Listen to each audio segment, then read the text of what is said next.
L'aménagement et la mise en valeur de la zone lagunaire, partie intégrante de la composante numéro 2 du projet Porto-Novo Ville Verte financé par l'Agence française de développement, entre dans leur phase active. Sages, jeunes, femmes, chefs quartiers et les membres du conseil municipal de Porto-Novo ont marqué de leur présence ce lundi 9 mai 2022 sur le terrain de basket Chagouri dans le premier arrondissement de la ville, la cérémonie de lancement des travaux de pavage et d'assainissement des voies d'accès à la promenade lagunaire et de quelques voies des quartiers proches de la lagune. Alors ces travaux concernent 4 tronçons majeurs. Nous aurons dans un premier temps le pavage de 369 mètres linéaires de chaussée bidirectionnelle de 6 mètres de largeur, assorti de 821 mètres linéaires de caniveaux au niveau de la voie menant de l'usine de la SBE au site de l'Assemblée nationale qui se trouve à l'entrée de la ville. Nous aurons le pavage de 431 mètres linéaires de chaussée, dont 471 mètres linéaires de voie 2x1 de 3,7 mètres de largeur et 20 mètres en double chaussée à sens unique de 3 mètres de largeur chacune, assortie de 828 mètres linéaires de caniveaux au niveau de la voie menant du temple à Versant à la berge lagunaire. Ensuite, nous aurons le pavage de 839 mètres linéaires de chaussée assorti de 230 mètres linéaires de caniveaux au niveau de la voie menant du terrain Chagouri, là où nous nous retrouvons actuellement, à la place Théabani. Et nous aurons le pavage de 473 mètres linéaires de chaussée bidirectionnelle, assorti de la construction de 736 mètres linéaires de caniveaux au niveau de la voie menant du palais d'été du roi Tofa à la berge lagunaire. Ces travaux, comme vous le savez, seront assortis de réalisation d'espaces verts le long de ces 4 tronçons. Et ensuite, mesdames et messieurs, nous aurons la fourniture et la mise en place d'éclairage public sur l'ensemble de ces tronçons. Et c'est le moment de remercier encore une fois l'Agence française de développement et surtout de remercier monsieur le maire de la ville de Porto-Novo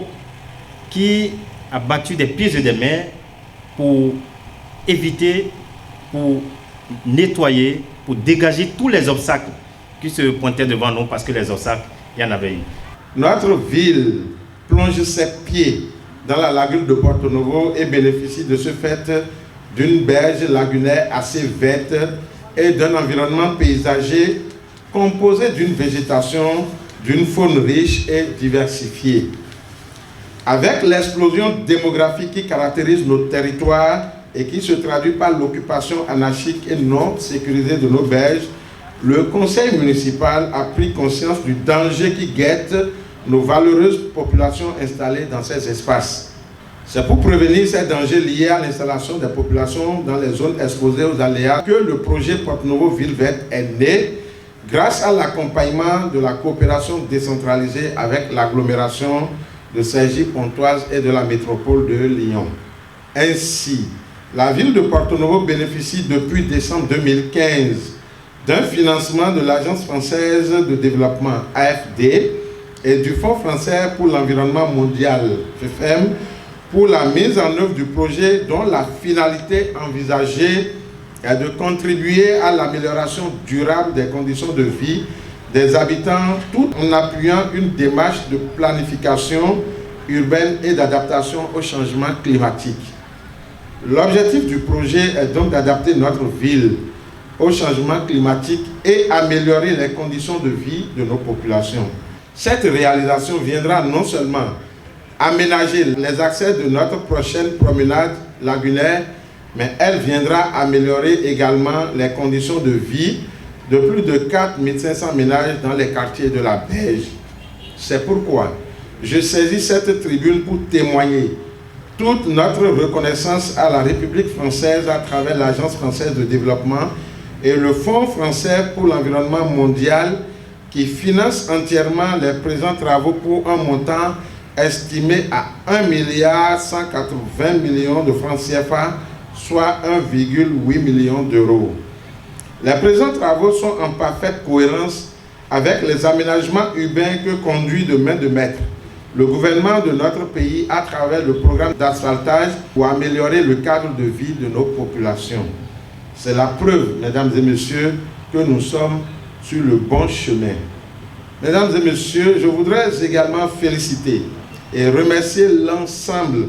des conseillers qui ont autorisé courageusement sur le budget municipal la prise en compte des efforts de dédommagement des populations affectées par les présents travaux. Je compte toujours sur votre accompagnement et détermination pour relever les prochains grands défis qui nous attendent. La France soutient largement la dynamique entamée par le Bénin d'adaptation de plusieurs villes au changement climatique, au-delà du projet Porto Novo Ville Verte, dira l'ambassadeur de la France près le Bénin, qui revient sur des objectifs de ce projet. Ce projet, vous l'avez rappelé, bénéficie d'une contribution de la France via l'AFD d'un montant de 8 millions d'euros, via le Fonds français pour l'environnement mondial pour 1,2 million d'euros et enfin via les communes de Cergy, Pontoise et de la métropole du Grand Lyon qui, comme la ville de Porto Novo, participent à hauteur de 100 000 euros chacune. C'est un bel exemple de coopération qui associe à la fois l'État, puisque ça s'inscrit, vous l'avez rappelé, dans les objectifs du programme d'action du gouvernement, de bailleurs comme l'AFD et le Fonds français pour l'environnement, mais aussi de coopération décentralisée entre la ville de Porto Novo et ses partenaires que sont Cergy-Pontoise et le Grand Lyon. Le projet Porto Novo Ville Verte est né du constat de la grande vulnérabilité de Porto Novo au changement climatique et a pour particularité d'intégrer la notion de résilience et d'adaptation dans l'aménagement urbain. Il répond en cela aux ambitions du gouvernement béninois, figurant dans le programme d'action du gouvernement, le PAG, d'améliorer les conditions de vie des Béninois et de permettre un développement équilibré et durable du territoire. En cela, c'est un projet qui a un caractère éminemment social. Au-delà de l'adaptation de la ville au changement climatique, le PNVV aspire aussi à terme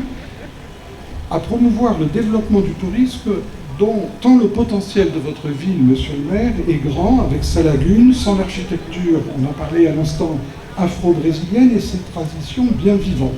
La ville est d'ailleurs mise à l'honneur à l'occasion de nombreux événements culturels tels que le festival de Porto Novo ou bien le festival Porto Nomade.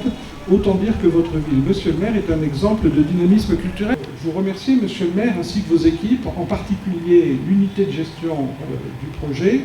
représentée ici par monsieur Daniel Umpevi, son coordinateur que nous avons entendu tout à l'heure. Je remercie également les maîtres d'œuvre et l'entreprise en charge des travaux et tous ceux qui sont et seront à pied d'œuvre afin que les infrastructures soient bien réalisées. Par ailleurs, ce sont des sentiments de fierté et de satisfaction qui ont animé le préfet de l'Ouémé, Dr Maria Potrosu, qui a procédé au lancement des travaux. La population de l'Ouémé et celle de Porto Novo, par ma voix, remercie les partenaires techniques et financiers, les contribuables de la capitale Porto Novo et surtout son Excellence Patrice Talon, chef de l'État, chef du gouvernement, pour ses orientations stratégiques. La mémoire collective retient qu'un digne fils du Bénin a posé les bases d'un développement réel, d'un épanouissement de tous, de par la réalisation des infrastructures de qualité à caractère structurant. Monsieur le maire, recevez les remerciements et les encouragements de la tutelle. J'ai espoir que le livrable sera de qualité. C'est sur ces mots que je déclare lancer ce jour 9 mai 2022,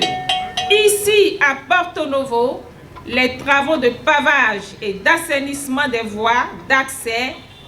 à la promenade et de quelques voies des quartiers proches de la lagune. L'acte fut ensuite joint à la parole. Les officiels se sont rendus sur l'une des voies pour la matérialisation à travers ces coups de pioche du lancement officiel des travaux qui vont durer 4 mois.